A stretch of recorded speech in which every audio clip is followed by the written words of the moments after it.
A post-dated check for ₹100 has been debited in the bank column of cash book, but under no circumstances was it possible to present it.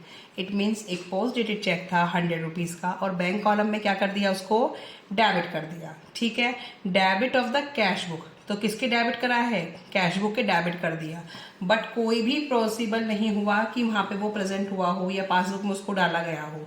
ठीक है, तो आपने किस में बढ़ा लिया, कैश बुक में तो बढ़ा लिया. डेबिट साइड कैश बुक की क्या है, रिसीप्ट साइड, तो आपने उसमें बढ़ा लिया, बट पासबुक में से कोई एंट्री नहीं है. तो क्या कर देंगे आप, इसको माइनस कर देंगे.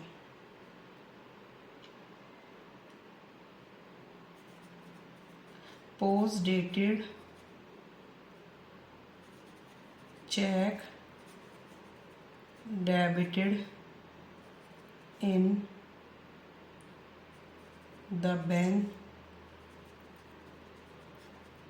column of the cash book.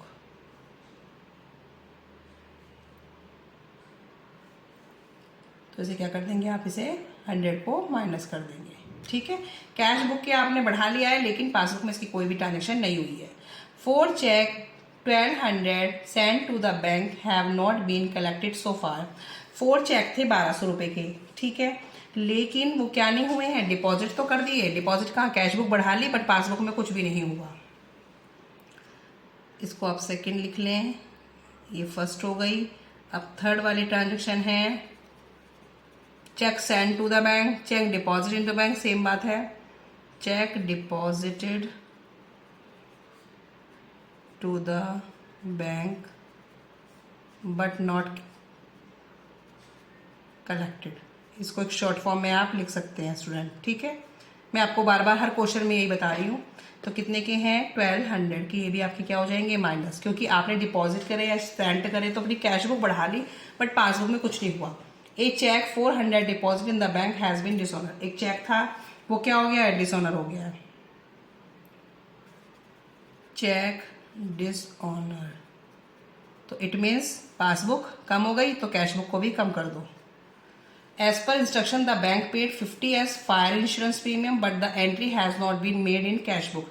तो फायर इंश्योरेंस प्रीमियम का आपने इंस्ट्रक्शन था, तो क्या हुआ, तो बैंक से पे किया तो पासबुक कम हो गई, तो आप कैश बुक को भी कम कर दो. किस चीज की है ये, fire insurance premium paid. Fire insurance premium paid 50. There was a debit in the passbook 15 in the respect of bank charges and credit 25 for interest. तो बैंक चार्जेस एंड इंटरेस्ट. तो इंटरेस्ट कलेक्ट कहाँ पे होगा, interest आ जाएगा हमारा इधर और bank charges आ जाएंगे इधर.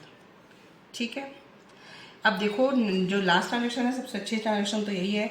Check of 5000 dated 15 April 2022 issue to the M&M company was dishonored being post dated. It was also not recorded in the books of account yet.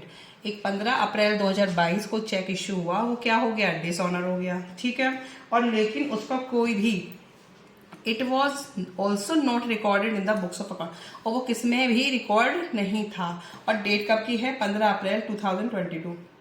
Closing year कब है, 31 मार्च 2022 है. तो उसके बाद की जो भी ट्रांजेक्शन है हम उसे कोई भी रिकॉर्ड नहीं करेंगे. और ये पहले से भी उसमें किसी में भी रिकॉर्ड नहीं किया गया, ना तो कैश बुक में रिकॉर्ड किया गया कि कैश बुक में बढ़ा लिया हो और पासबुक में नहीं हुआ हो तो हम माइनस कर दें. तो ये कहीं भी रिकॉर्ड नहीं हुआ है, तो इसलिए आप इसे कहीं भी एंट्री में शो नहीं करेंगे. ठीक है स्टूडेंट, अब आप इसका टोटल कर लेंगे.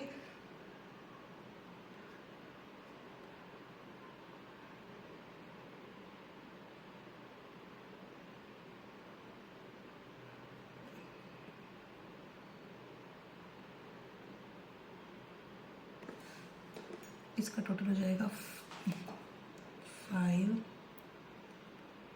6.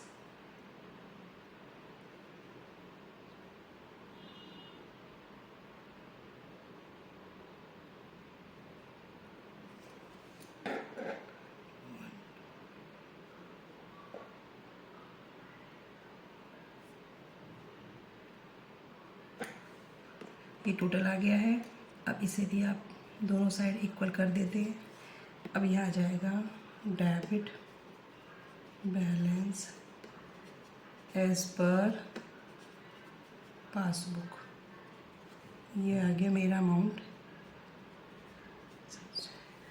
ठीक है स्टूडेंट, 11,700 का मेरा अमाउंट आ गया। आप इस कैलकुलेशन को दोबारा भी करके देख लेंगे।